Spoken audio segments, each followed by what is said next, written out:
We're in Bud Not Buddy, Chapter 14.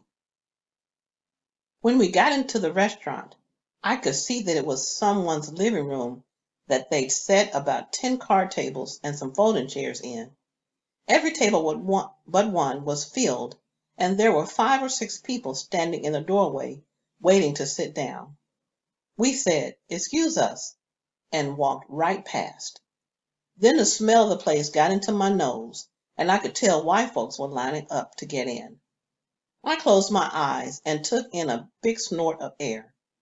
It was like someone took an old pot and poured out 100 gallons of hot apple cider and 100 gallons of hot coffee into it, then stirred 8 or 9 sweet potato pies, crust and all, into that. Then let 6 big steaming meatloaves float on top of all that. Then threw in a couple of handfuls of smashed potatoes. Then boiled the whole thing on high. This must be exactly how heaven smells. I could tell by the smell that Mr. Jimmy was telling the truth when he said this was the best restaurant in Grand Rapids. Shucks, I've never eaten in one before, but I'd say this was the best restaurant in the world. I opened my eyes because the smell was starting to get me dizzy. On the other side of the room, Herman E. Calloway was sitting at a table with Mr. Jimmy and a woman. Steady Eddie pointed at the only empty table, one that had a sign saying "Reserved NBC" on top of it, and said, "That's where we're at, over there, Bud. NBC stands for Nobody But Calloway. Mr. C changes the name of the band so much that no one can keep up with the new names, so they call us NBC, so they don't have to change the sign." Before I could sit down with them, Mr. Jimmy saw us and said, "Here they are," and pointed at me, and waved for me to come over to their table. Shucks, I'd rather sit with the band than with Herman E. Calloway. It would be hard to have a good time eating if you looked up and saw him every time you took a bite. The thug said, "Remember what I said," pointing at the top of his head and acting like he was smacking some kisses. I walked to the other table. Mr. Jimmy said, "Bud, this here's Miss Thomas. She's our vocal stylist." She could tell I didn't know what that meant, so she said, "I'm a singer, honey." I said, "Pleased to meet you, ma'am." She laughed and stuck her hand out for me to shake. There were about 9 diamond rings on just her right hand. She said, "Oh my, a gentleman. I'm pleased to make your acquaintance as well." Then she took all those ringed up fingers and rubbed them across my cheek, held my chin and said, "Come here, child," and pulled my face up close to hers. Uh-oh. I twisted up my face to get ready for a kiss, but instead she looked real close at me and said, "What's this, baby?" She rubbed her fingers over a couple of sting spots that I'd been scratching. For a second I was going to tell her they were vampire bites, but something told me to tell the truth this time. I said, "That's just some hornet stings, ma'am. I got bit up when the Amoses locked me in their shed." It was her turn to twist her face up. "When who locked you up in what shed?" "They were the people the home was paying to look after me. I got bit by their fish head guards." I showed the woman a bite on my hand. I was surprised to see it was puffing out from pus. "My Lord," she said. "Herman, this child's hand is infected. None of you men notice how he looks?" Sherman E. Calloway said, "Talk to James. Far as I know, he's the only one who looked at the kid." Mr. Jimmy said, "Well, Grace, to be truthful, I did think the boy's face was a little swole up. But you know how dark it is in the cabin. And, by God, there are some folks who just naturally have lopsided heads."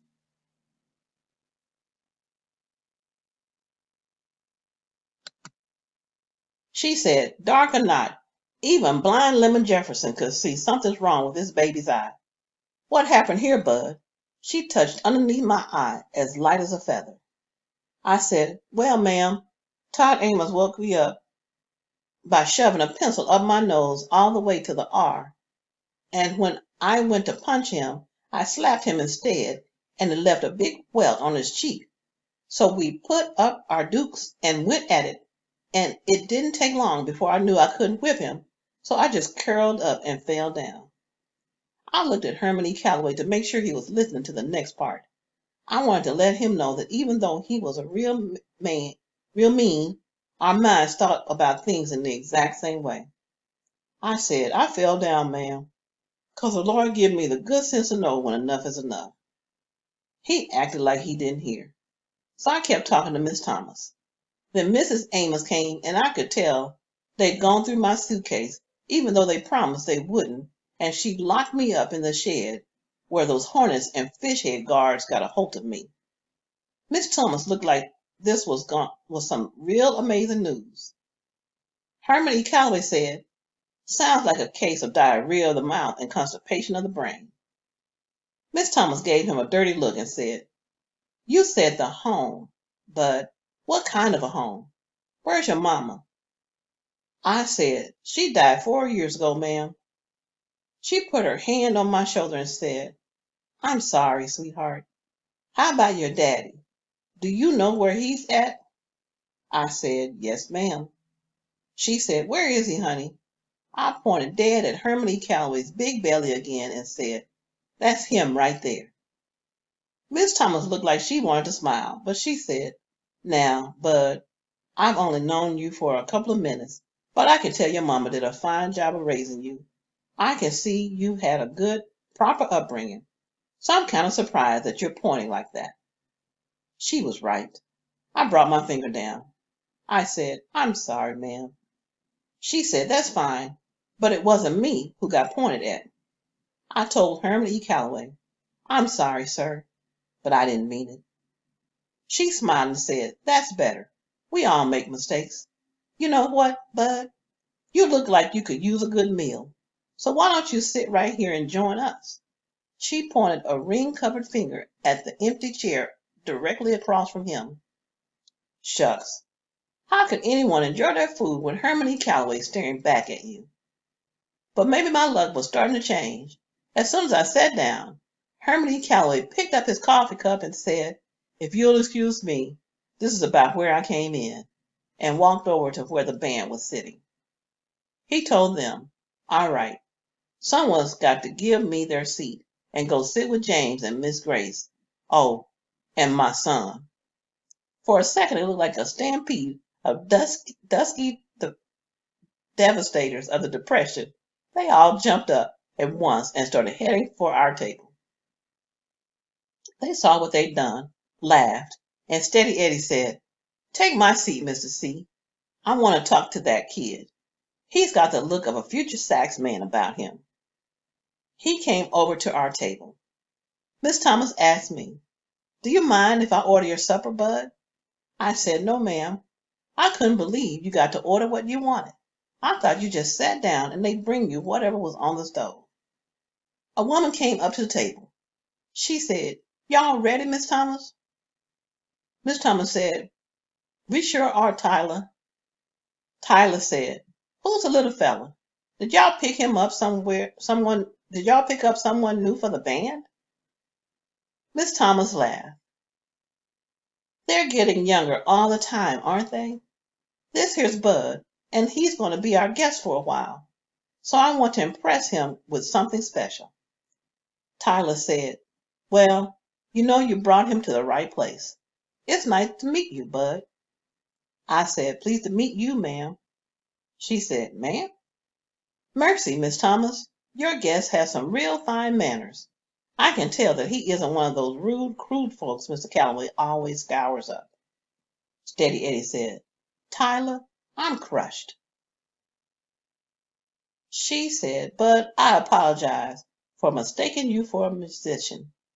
I told her, that's okay, ma'am. No offense taken.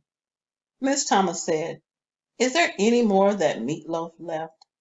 Yes, ma'am, sure is.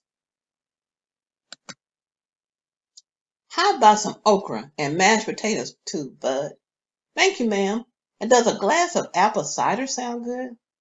Yes, ma'am. Thank you, ma'am.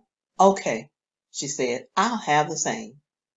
Mr. Jimmy ordered a supper that was all the way different from mine, and Steady Eddie ordered one that was all the way different from his.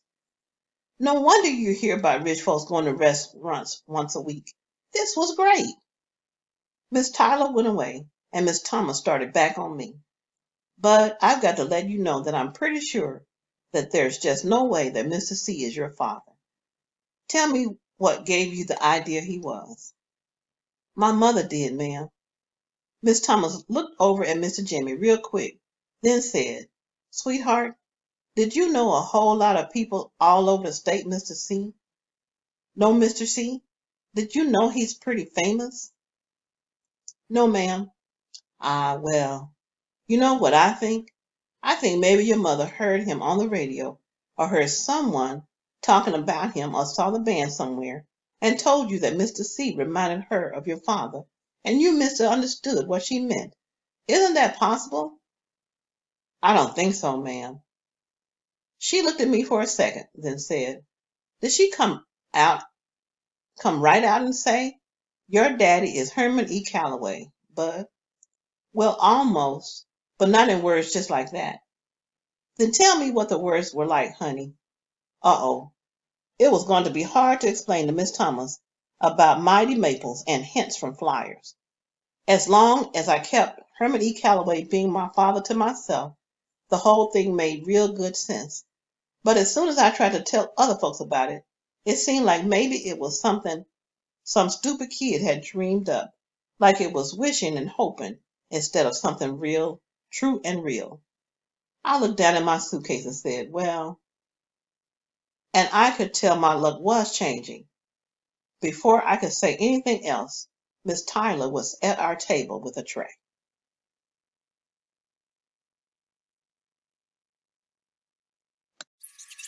Miss Thomas reached across the table